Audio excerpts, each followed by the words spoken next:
Hey everyone, it's Nightharo here, and today we've got the Endless Archive Dragon Knight build guide that promises to do insane damage, as well as be unkillable. And while we're at it, why don't we throw in God mode, infinite sustain. Alright, did we check all of our bases for YouTube? Alright, so let's go ahead and pop up the spreadsheet here. I am going to make this spreadsheet available to everyone as I have with other spreadsheets in the past, so you can find it linked down in the video description. So the first thing we're going to need on any build for the Endless Archive, any kind of DPS, solo build, whatever, is we're going to need some source of major resolve. This is incredibly important. It reduces our damage taken by 9%. And normally we can find a source that lasts at least like 20 seconds, sometimes 30 or more. And on the DK, it's certainly no exception. We have two options. We have hardened armor and volatile armor. Or of course, if we have the Oakensoul ring, that will also provide this buff. Hardened armor just provides us with a shield whenever we first cast it. It is not a small shield. It's significant. And then volatile armor will do damage to those hitting us. So you have a choice here between more survivability with a shield or doing a little bit more damage.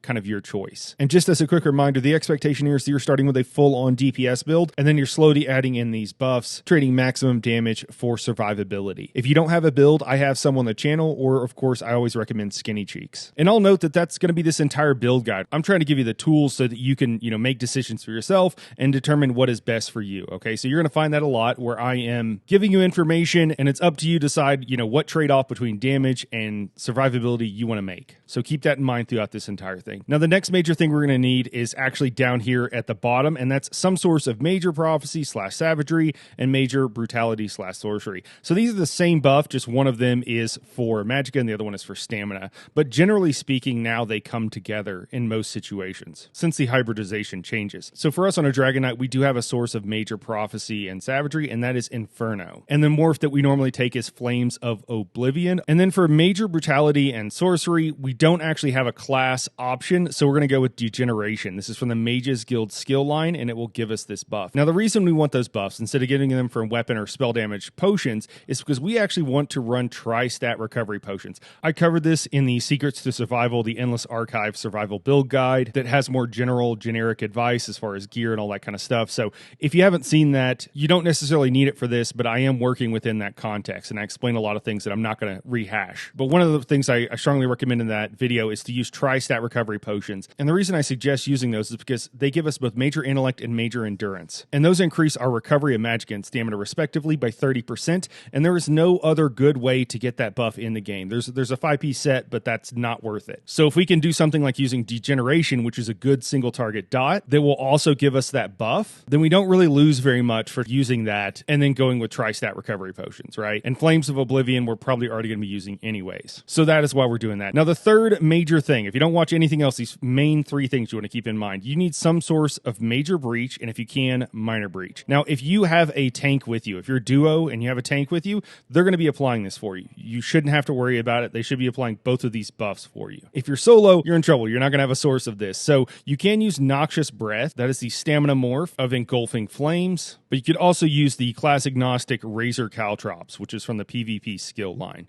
Both of those will apply major breach. The reason we want this debuff on our opponent is because resistances are almost always the best way to increase our damage, unless our penetration is already high enough so that our opponent is at 0 resistances. Again, we covered that in the other video. So those are the main three things you want. Now, before we go into the rest of this, there's a lot more to get into. Let's just talk about some of this generic advice from the last video. Again, I go in depth into all that stuff there. I recommend Ring of the Pale Order. I recommend using Orzaga's Red Frothgar for food if you need it. Tri-stat recovery potions we just covered. Lady Mundus will increase our resistances. And if we want one cheap and easy to get survival set, we can craft Fortified Brass. But again, that's covered in the other video. Okay, so if we are running Ring of the Pale Order, one of the main things that we're going to want to do is keep up damage on opponents, and as many opponents as possible, because that equals heals for us. And if we do a good job with this, we can pretty much heal ourselves to full just about every GCD, about every second. And one of the ways we do that is with sticky dots. And what I mean by that is a damage over time ability you can cast on an opponent, and no matter where they move, it stays on them. Ground dots can be useful, but an opponent can move out of them. We might have to kite. Other things might be going on. They can become less useful. So just keep that in mind. If you have a tank with you and they're holding the boss in place, it's probably fine. But if not, this becomes much more important. So the first one we have here is Burning Embers. So not only does this a good damage over time, it lasts 20 seconds, but it also heals us for 100% of the damage done. So this is a really nice dot. It also has upfront upfront damage, so it will give us an initial burst heal. So just an amazing skill, no reason not to run it. I will note the other morph of this is also a sticky dot. It just doesn't heal us, and instead it ticks up damage over time. So again, continuously, our theme for this video is damage versus survivability. After that, we have Flames of Oblivion. So this is not actually a sticky dot, but what this does is it shoots out, it picks targets every few seconds, and it'll shoot out and do damage to them. And so what that means is we can precast this, we can go into combat, and it'll kind of do damage to opponents without us having to do anything, and that will increase our healing, because again, if we're running Ring of the Pale Order, this is going to be very important. After that, we have Engulfing Flames and Noxious Breath. Again, we already talked about Noxious Breath. If we need some form of major breach, that's a class source. We could use this. Engulfing Flames will instead increase our damage with fire abilities, which is most of our skills, by 6%. So again, if you're faced between not having major breach, you either need to run Razor Caltrops or Noxious Breath, and then decide on what you're doing after that. And then our last skill here is Burning Talons. Burning Talons is a really good AoE dot. It has a burst damage up front. The only problem with this skill is that it is very expensive and it does not last very long. So a lot of times you'll have problems with Magicka Sustain. So just keep that in mind with Burning Talons. It might be better in trash and AoE fights and less important on boss fights just because of the cost. Speaking of trash fights, moving down below, we have Crowd Control. So this is a huge problem whenever you're running in these trash packs. They're just super spread out. You can line of sight them, meaning kind of run out of line of sight, and they should chase after you and hopefully group up. But having something like chains on your bar to pull everyone in can be very helpful, especially if you're duo content. If you're solo content, it probably makes the most sense to kind of line of sight them if you can. But man, it makes those trash packs go so much quicker when they're all in a group, and it's really annoying how spread out that they spawn in a circle around you, basically. Now, Talons here we just talked about. I just mentioned it for crowd control because it's a great way. It'll root everybody in place, and then you can kind of move back and reduce your damage being taken. So definitely a skill I would tend to run on trash. Okay, so if you're not using Ring of the Pale Order now, it's going to be much more important to heal and to be able to shield. So let's talk about that now. Also, just a good time for a quick reminder, there's generally going to be two situations we're going to die. One is you're going to be taking damage from a bunch of different sources, and it's going to overwhelm your heals and cause you to die. And the solution to that is more self-healing and damage mitigation. And the other situation is that you die from a one-shot. And the solution to that is more health and or shields and more damage mitigation. So those are the two main things. So you're either going to die to a one-shot or you're going to die to being overwhelmed by damage. If you're using Ring of the Pale Order, you're going to more likely tend to die from one-shots. If you're using the Oaken Soul Ring, you're more likely to die from damage over time and not being able to out-heal or out-shield it. Okay, so self-heals. Flame Lash. So this is actually our spammable, and it will heal us. So that's really nice. A handful of classes have something like this. Definitely a great way to stay alive and to keep yourself alive. Burning Embers, we already talked about. You actually heal for the amount of damage you cause with this ability. After that, we have Coagulating or Green Dragon's Blood. Both morphs are valid. If you are stacking more DPS abilities, you use Coagulating. If you are stacking more tanking stuff, I would go with Green Dragon's Blood. Again, as we mentioned, you're going to stack health even on your DPS so that you can use these tanking skills,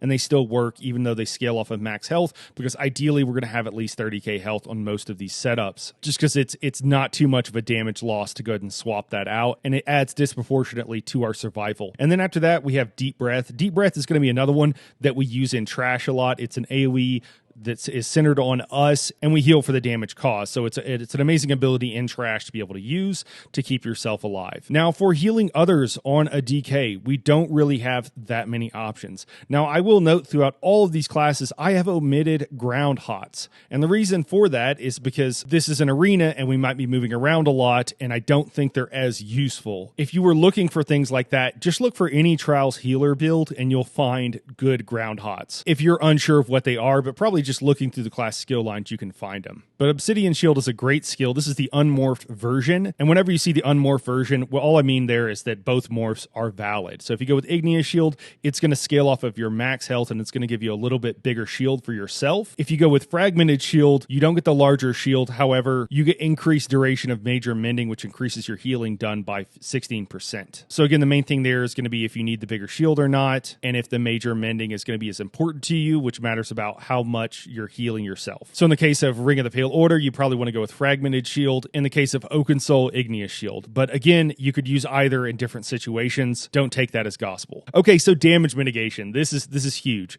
Corrosive Armor. This is an absolutely broken skill.